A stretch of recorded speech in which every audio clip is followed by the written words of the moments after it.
Hello everyone and welcome back. My name is Confidence, and in this video I'm going to show you how to set up the AppsmithIt repo on WSL for client-side development. But before you get everything set up, there are some things you need to have installed and running on your computer.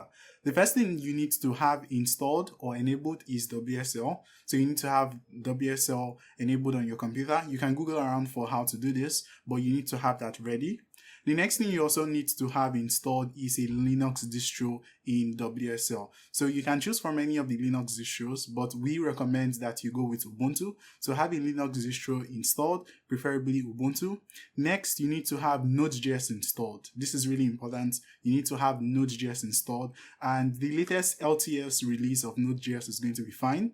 Then you also need to have Yarn installed, so please have that installed. And lastly, you need to have Docker Desktop installed and set up correctly to work with WSL. So to go over the prerequisites, the things you need to have installed to have everything set up, first is WSL. You need to have WSL enabled and installed. You also need to have a Linux distro installed, preferably Ubuntu. You also need to have Node.js installed. You need to have Yarn installed, and lastly, you need to have Docker Desktop installed. So assuming you have all of that installed, now you can go on with the process of setting up the AppsmithIt client repo. So the first thing you need to do is to open up a terminal. So I'm just going to open up a terminal. And I'll bring this right here so that you can see it and expand the size. And let's increase the font size so that everything is visible and nice. All right, now we have the terminal opened and we are on Linux Ubuntu right here.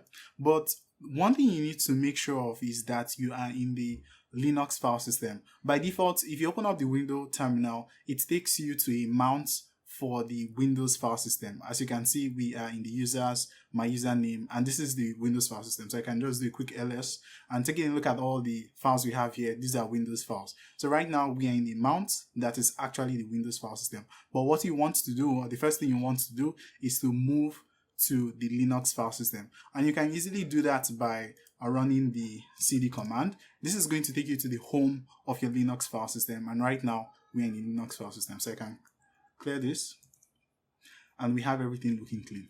So after making sure that you are in the Linux file system, you can then go on to clone the project. So you can clone the project using git clone. So I'm just going to get the project URL, HTTPS URL there, and we can type in git clone and then the URL, and hitting enter is going to clone it. So I already have the project cloned. That is why I'm having this message saying that the directory called AppsmithIt already exists. But if you do not have that already cloned, this will go to download the project and clone it into the home directory, which is where we are right now.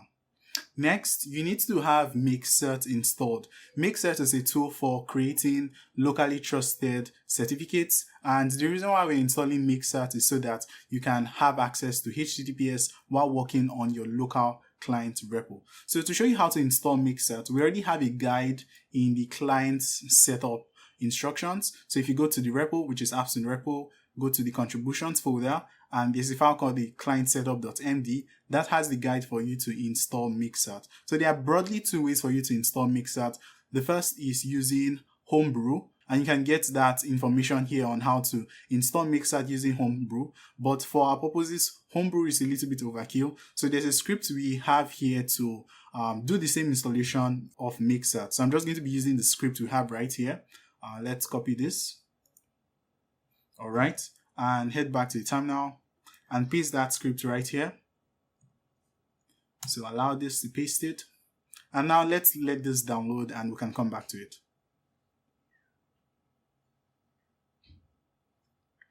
All right, so we have downloaded the mkcert binary, and this command has made it executable.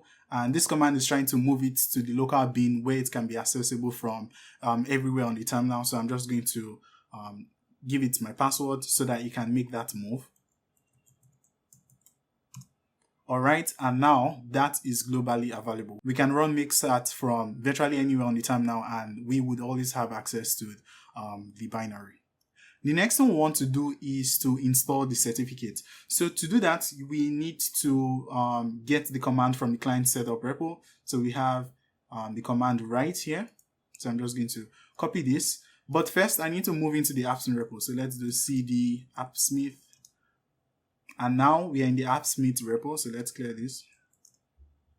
All right, this looks clean. So now that we're in the AppSmith repo, we can go ahead to run the command we copied for installing the certificate. So I'm just going to paste this right here.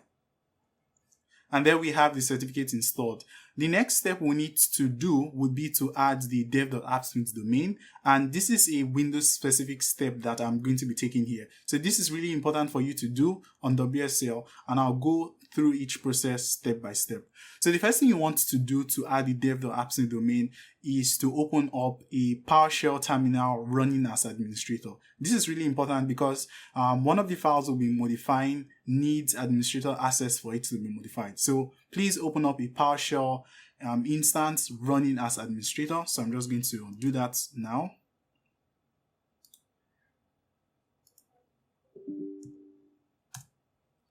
All right, and here we have a new terminal window. So I'm just going to open up PowerShell.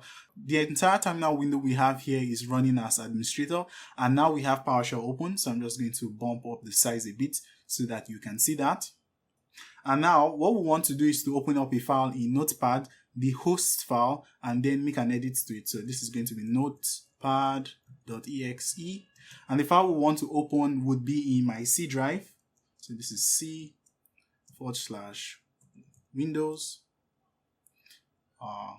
/system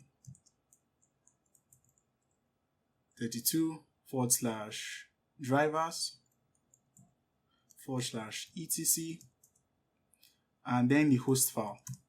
All right. Seems we didn't get the path right. Oh, so it seems I have a typo in the path, so I'm just going to add an S to this. This is supposed to be hosts, not hosts. I'm just adding an S to this.